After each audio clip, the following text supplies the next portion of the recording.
Why is this table such a mess? Because I'm not going to clean it up. They're not going to clean it up. When I find him, Chris is going to clean it up. Chris and Mom got into another fight. And she threw him out of the house. You telling me you kicked our son out because he didn't do the dishes? Exactly. Not exactly. O maior segredo para aprender inglês depois de adulto é simplificar. Se você enxerga o inglês como mais uma matéria acadêmica que você precisa estudar e se preparar para ser avaliado, você não vai aprender inglês. Você precisa enxergar o inglês da simples forma que ele é. Um idioma, uma habilidade humana, que inclusive você já tem e usa todos os dias falando português. Então, para por um momento e simplifique. O que é aprender inglês? Qual é a definição mais simples do que é aprender inglês que eu posso pensar? E sabe qual é a definição que vai mudar a sua programação mental e mais vai te ajudar a aprender inglês? É a mais simples de todas. O inglês é uma língua falada por um outro povo e eu quero falar igual eles. É como você pegar uma pessoa que você admira e pensar assim, nossa, eu gosto tanto dessa pessoa, eu quero falar igual ela. Parece simples demais e até bobo, mas é o que você precisa para desenroscar, sabe? Tirar toda essa,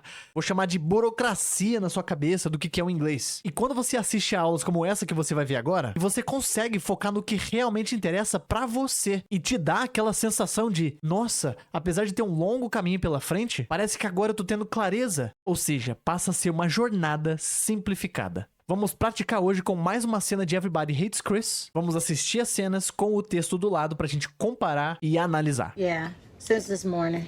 Well, I mean, it's not a big deal, but if Chris calls, can you let me know? Okay. Thanks, Doc. Essa cena é continuação daquela que a gente fez na última aula, onde o Chris estava saindo de casa e tudo mais. Daí pula pra cá, você vê que o Julius tá chegando em casa e a Rochelle tá falando no telefone. Ela fala, yeah, since this morning. E aí, usando todo o contexto que a gente tem do episódio, a gente já sabe do que ela tá falando, né? Ela tá dizendo desde esta manhã, ou desde esta manhã. Since this morning. Do que será que ela tá falando? Tá falando do Chris, né? Ele tá sumido desde essa manhã. Naquela aula sobre o Ant, a gente viu a briga. Na última aula, a gente viu ele indo embora. E agora a gente vai ver como ficou em casa. Daí ela continua no telefone falando, well, I mean... Bom, quer dizer... Muito útil, né? Esse tipo de palavra a gente chama de filler words. E tem uma aula completa aqui no canal falando só sobre isso, tá? You know também é um filler word. O que é um filler word? É uma palavra ou uma frase de preenchimento, né? Ela não quer dizer muita coisa. É um gaguejo, muitas vezes. Então, quando ela fala, bom, quer dizer, sabe... Aqui ela não falou nada com nada, né? Cadê a mensagem principal? Não é nada. Então, você pode usar isso a seu favor. Quando você esquece de alguma coisa, pra ganhar tempo, né? Pra não ficar em silêncio e pra não gaguejar, você pode falar palavras que existem. E melhor ainda, palavras que eles falam. E você vai soar como eles, tá? Daí ela fala, it's not a big deal. Não é grande coisa. Assim que a gente fala, it's not a big deal. But if Chris calls... Mas se o Chris ligar, nota que para nome de pessoas a gente não fala o, né? Tipo, o Chris, the Chris. Não, nome próprio não tem the. Mas se o Chris ligar, nota como que o inglês simplifica as coisas. Se você começasse a frase aqui, ó, Chris calls, seria o Chris liga ou chama, né? Pode ser, tipo, ligar de fazer uma ligação telefônica ou de chamar alguém de, oh, vem cá. Então, se começasse aqui a frase, seria o Chris chama, ou Chris liga. Mas quando você fala if, o calls ficou ligar. Então quer dizer que liga e ligar, nesses dois exemplos que eu te falei, é a mesma coisa? Sim, e esse é só um dos muitos exemplos que mostram o quanto que o inglês simplifica a conjugação. Então ela fala, se o Chris ligar, can you let me know? Can you let me know? Can you? Você pode? Você consegue? Você pode let me know? Emendando fica let me know? Me avisar? Avisar é um tipo de verbo perigoso. Vou te contar uma experiência que um aluno meu teve.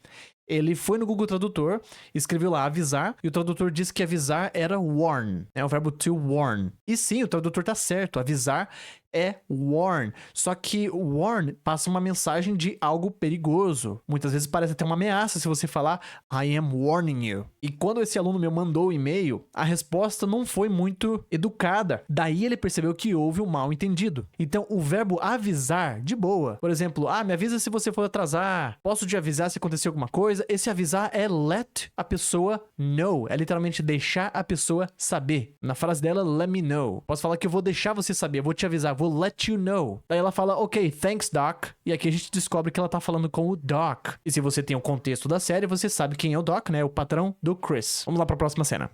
Why is this table such a mess? Somebody fired the maid. Because I'm not going to clean it up. They're not going to clean it up. When I find him, Chris is going to clean it up. When you find him. Chris and Mom got into another fight. And she threw him out of the house. Então o Julius chega e fala, why is this table such a mess? Por que essa mesa, this table, está uma bagunça, a mess. Mess é a palavra pra bagunça em inglês. Mas, Gabriel, o que o such tá fazendo aí? O que significa such? Bom, eu acredito que você já deve estar acostumado com palavras que a gente fala em inglês e que em português a gente não precisaria delas. E principalmente para aquelas que quando você traduz não faz sentido algum. Então, é o que vai acontecer aqui agora. Such a gente usa para enfatizar um adjetivo. Se eu quiser, por exemplo, falar que um restaurante é bom, eu falo, nossa, this is a good restaurant. Mas se eu quiser falar que ele é bom pra caramba, eu posso falar que this is such a good restaurant. O such dá uma certa ênfase. Então, você fica livre para traduzir a forma que você quiser essa frase de forma enfatizada. Se você quiser, pode ficar, por que essa mesa tá tão bagunçada? Ou por que essa mesa tá bagunçada pra caramba? Por que essa mesa tá bagunçada desse jeito? Traduza da forma que você quiser, desde que mantenha o mesmo sentido, a mesma direção da palavra such. Daí o Chris, que tá narrando, faz uma piada. Somebody fired the maid. Alguém, somebody, fired. Demitiu. É a mesma palavra que a gente usa pra fogo. Também é o verbo demitir. Fire. E no passado, fired. Alguém demitiu a empregada. Maid, empregada doméstica. Outra palavra que pode gerar uma certa confusão. Se você vai no Google e escreve empregado, o Google não sabe se você está falando empregado no sentido de funcionário ou empregado no sentido de empregado doméstico. Então, sempre que você for usar qualquer tradutor, contextualize, coloque uma frase, uma história, para que faça sentido pro tradutor. Daí a Rochelle responde, 'cause, que é o mesmo que because. Por quê? Because I'm not gonna clean it up. Eu não vou. Ó, I'm not gonna. Eu não vou. O mesmo que I am not going to. Clean it up. Eu não vou limpar. E uma pergunta que muitos alunos já me fizeram é qual que é a diferença entre clean, que é limpar, e clean up, que se você joga no tradutor também é limpar. É uma diferença simples e significante ao mesmo tempo. Quando você fala clean, você já imagina no sentido de, vou limpar uma sujeirinha que eu fiz aqui. Nossa, passei a caneta no braço sem querer, vou dar uma limpada, vou clean. Agora, quando você fala clean up, já soa como uma coisa mais abrangente. Parece que você vai fazer uma limpeza geral. Parece que vai tirar tudo. Então, quando se fala, por exemplo, clean up the table, é tipo, dar uma geral na mesa, limpar tudo que tem ali. E ela fala deles, né? Ela fala, they're not gonna clean it up. Então, eu posso falar they are ou there. É o mesmo som de there de lá. E é o mesmo som também de there de deles e delas. Muda só na escrita. Ela fala que they're not gonna clean it up. Eles não vão limpar. When I find him, quando eu achar ele, Chris is gonna clean it up. E ela dá uma ênfase no Chris, né? Tipo, ele, o Chris, vai limpar. Lembrando que gonna não existe na gramática, tá? Quando você escreve, por exemplo, no Word, aparece uma linha vermelha embaixo, porque tá errado, não existe a palavra. Porém, a forma mais frequente que você vai ouvir going to. E não é uma palavra apenas informal, tá? Tem mais a ver com velocidade. Quando a pessoa fala mais rápido, o going to acaba virando gonna. Vamos lá pra próxima cena. When you find him. Chris and Mom got into another fight. And she threw him out of the house. Daí o Julius pergunta, né? When you find him? Quando você encontrar ele. E nota o tom de voz dele. Não parece muito uma pergunta, né? Isso acontece com muita frequência em inglês. A construção da frase já deixa entender que é uma pergunta, então a entonação da voz passa a não ser tão importante. Nada impede ele de falar when you find him, tipo, colocar uma entonação maior no him, mas não é tão necessário. Daí o Drew fala, Chris and Mom got into another fight. O Chris e a mamãe, Mom, got into another fight. Got into seria entraram, né? Foram pra dentro de uma outra briga. E apesar de eu ter traduzido got into, é uma expressão pronta, tá? Então, get into a fight é se envolver numa briga, entrar numa briga. E a Tonya fala, and she threw him out. E ela, né, falando da mãe dela, jogou, né? Threw é o passado de throw, de jogar, arremessar alguma coisa. E ela jogou ele pra fora. Quando você throw alguma coisa out, tipo, você joga pra fora, joga pro lado de fora. Parecido, inclusive, com throw away, só que throw away é jogar fora, no sentido de descartar, jogar no lixo, tá? Aqui no caso de jogar pra fora da casa, out of the house. Nota como que out of fica outa, numa linguagem mais relaxada e também quando pessoas falam mais rápido. Continuando a cena. What do you mean you threw him out? I may have implied that since he was so self-sufficient that maybe he should live someplace else. And then he left. O Julius pergunta, what do you mean? O que você quer dizer? What do you mean? Muito parecido também com como assim? E você repete o que a pessoa falou. Tipo, como assim? Ou o que você quer dizer com você jogou ele pra fora, né? A frase que a Tonya falou, you threw him out. E a maneira dele falar é bem relaxada, sabe? Tipo, him se torna só him. Throw him out. Throw him out. Já emenda com out, inclusive, né? Him out. Daí a Rochelle já parece que baixa a bolinha, né? E fala, I may have implied, e may já é um verbo mais formal, então ela parece que tá se justificando, né? Dizendo, eu posso ter dado a entender, o verbo imply, tipo, dar a entender, ter uma informação implícita. Então eu posso ter deixado entender que, já que, since, já que, desde que, já que ele era, he was. Alguém me perguntou esses dias, né, sobre o was, se fala was com O ou is com E. Não é nenhum dos dois, tá? É o was, é o a vogal schwa. Eu sei que eu tô devendo pra vocês uma aula sobre a vogal schwa, logo vai sair, beleza? Então é a, não é O nem A, é was. Então, já que ele era tão self-sufficient, autossuficiente, né? Self é sempre uma coisa reflexiva, então, já que ele era tão autossuficiente que talvez, maybe, nota só as palavras indiretas que ela tá usando, né? Tipo, eu posso ter dado a entender, depois ela fala talvez, ele, aí depois ela fala deveria, fica bem indireto o jeito que ela falou, né? Que talvez ele deveria viver em um outro lugar, someplace else. Else pode nem sempre ter uma tradução para o português, só que ele passa uma mensagem de restante, de algo que não está presente ali. Então, quando ela falou someplace, já é algum lugar. Someplace else soa como se fosse algum lugar que não é aqui. E aí ela fala and then he left. E nota que ela não fala a letra T, né? Ela falou left. E daí, né? Then é daí, então, e depois ele saiu. He left. Saiu, deixou a casa. Lembrando que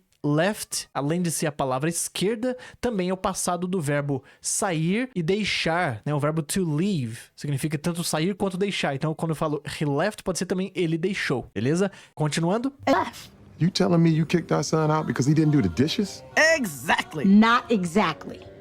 But it's the principle, Julius. Daí o Julius pergunta, are you telling me? Você tá me dizendo, tá me falando que? Cadê o que? Tá oculto, como acontece na maioria das vezes em inglês. Se acostume com a falta do that. Então você tá me contando que você kicked, você chutou o nosso filho, our son, out. Então kick out seria o phrasal verb aqui, que é chutar pra fora, é banir, expulsar. Então você tá dizendo que você expulsou, você chutou nosso filho pra fora. Por quê? Because he didn't do the dishes, porque ele não. Lembrando que didn't significa não, e aproveitando, ele já coloca a frase no passado. Não precisa conjugar mais nada na frente.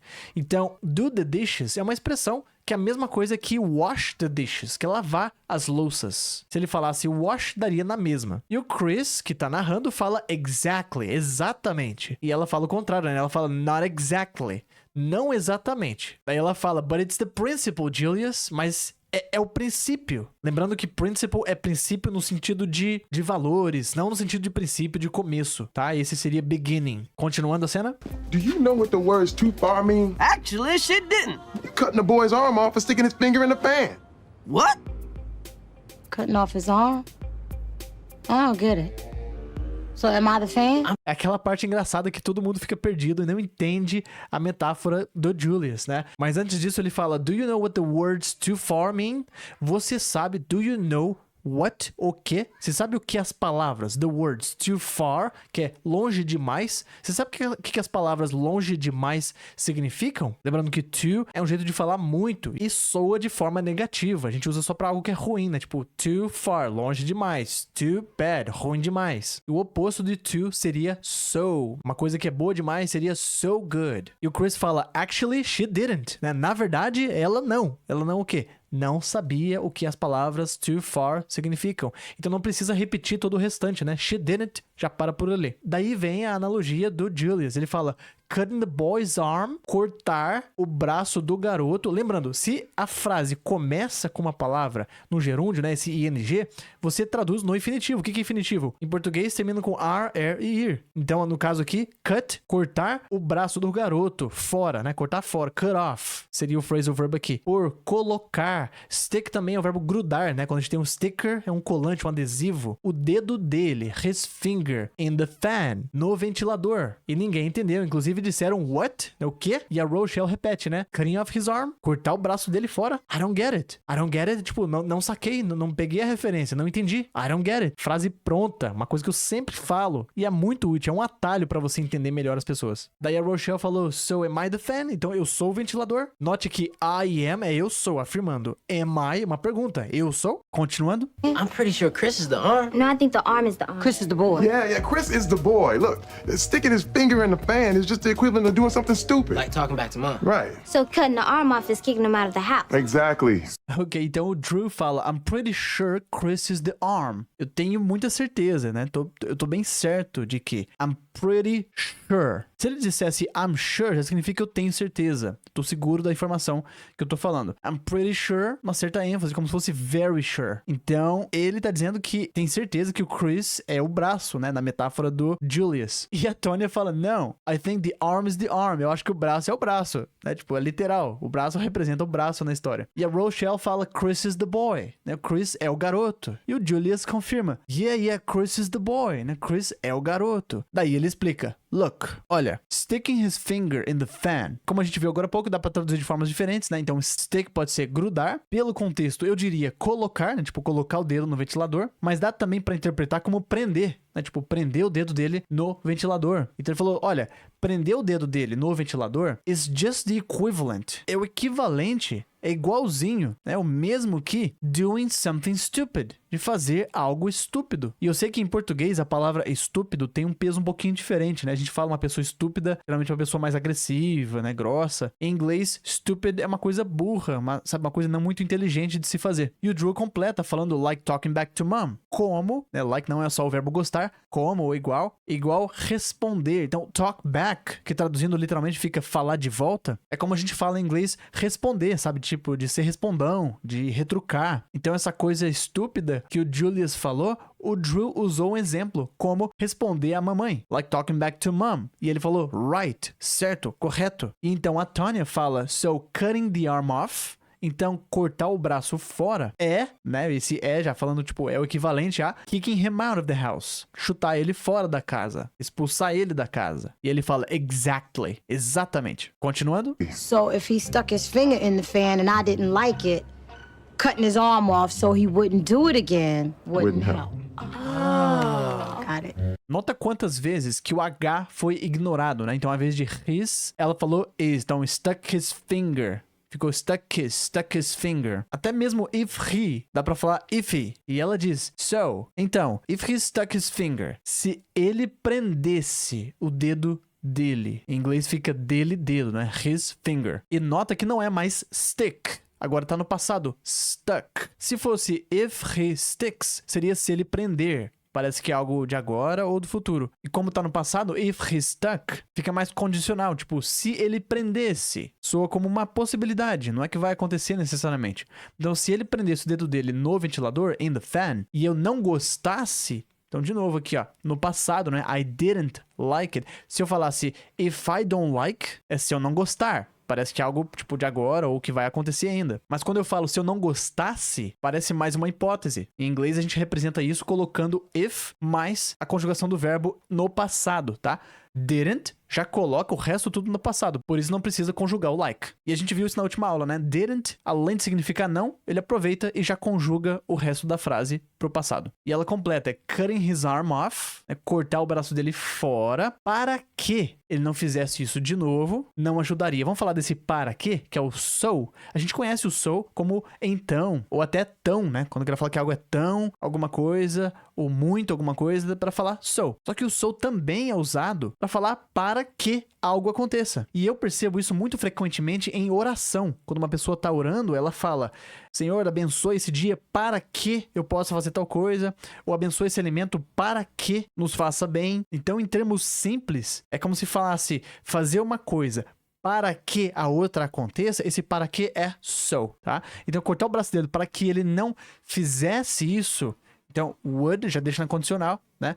Não fizesse isso de novo, again. Nota que não é again, né? É again. O a da vogal schwa. Wouldn't help. Não ajudaria. Wouldn't é o mesmo que would not. E falando bem rápido, como ela falou, inclusive, fica wouldn't. Tipo, pra dentro, né? Wouldn't help. E eles falam junto essa frase, né? Tipo, eles chegam à mesma conclusão juntos e entendem qual foi a comparação que o Julius fez. E todo mundo, entendi. Agora ela falou, got it. Lembra que quando ela não entendeu, ela falou, I don't get it. Ou seja, I don't get it. Tipo, não saquei, não entendi a referência. Quando você entende, você fala got it. Saquei, entendi, peguei no ar. Continuando. I'm gonna go find Chris. It's Saturday. He probably just went someplace in the neighborhood to cool off. Hopefully not under a ban. E aqui no final tem uma piada que, olha, 9 a cada 10 pessoas que falam inglês como segunda língua não entenderia, por causa da expressão que é usada ali. E expressão, cara, é uma coisa complicada. Eu sei que tem muito professor de inglês que pega no meu pé e fala, Gabriel, isso não é expressão, isso é conjunção, isso é preposição.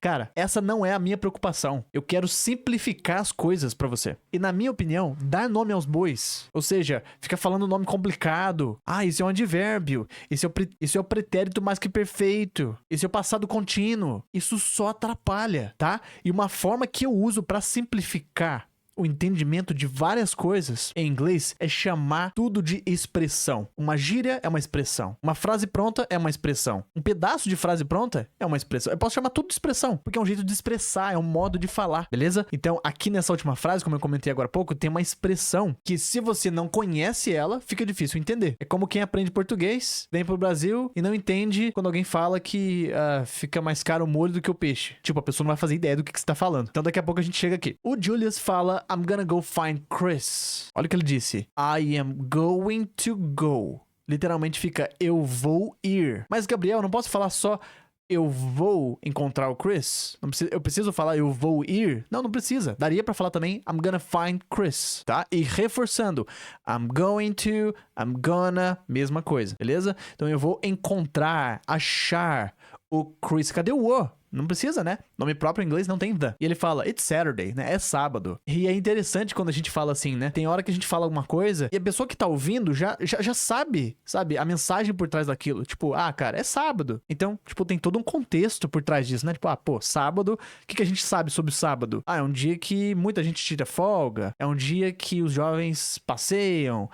Sei lá, tem todo um estereótipo, vou chamar assim, da palavra. Então, o jeito que você fala parece que você sabe do que eu tô falando, né? It's Saturday, né? It's Saturday, é sábado. Ele provavelmente, he probably, e muita gente em inglês fala probably. Probably. Não existe na escrita, tá? Essa palavra. Probably é como soa muitas vezes o probably. Ele falou, ele provavelmente só went someplace, em algum lugar. In the neighborhood. No bairro, to cool off, para refrescar. Quando você tá com muito calor, você vai cool off, vai se refrescar. Só que aqui, ele quis refrescar pelo contexto, né?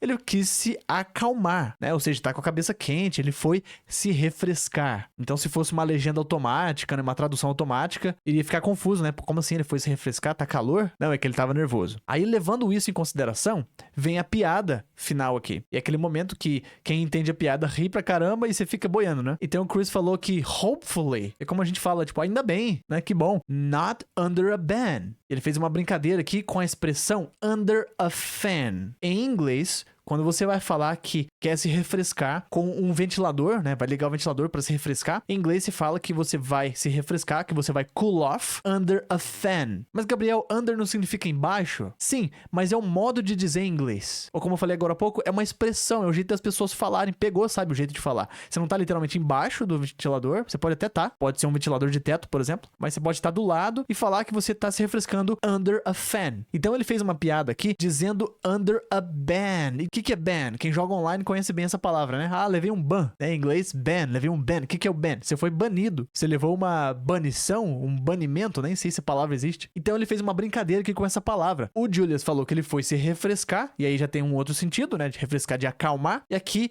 ainda bem que não é embaixo de um, ao invés de falar ventilador, que é fan, ele falou, ainda bem que não é sob um ban. E aí rimam as duas palavras, acaba soando bem engraçado em inglês. E que bom que você chegou até aqui, porque agora é a hora da chamada. Eu vou pedir pra você escrever presente aqui embaixo, que aí eu vou saber que você chegou até esse ponto da aula. E se você tá aprendendo bastante coisa com esse canal e gosta da minha didática, eu te convido a fazer parte do meu treinamento, que inclusive tem aulas completas da série Everybody Hates Chris, de forma sequencial. Muito obrigado por chegar até aqui e te vejo na próxima aula. Tchau, tchau.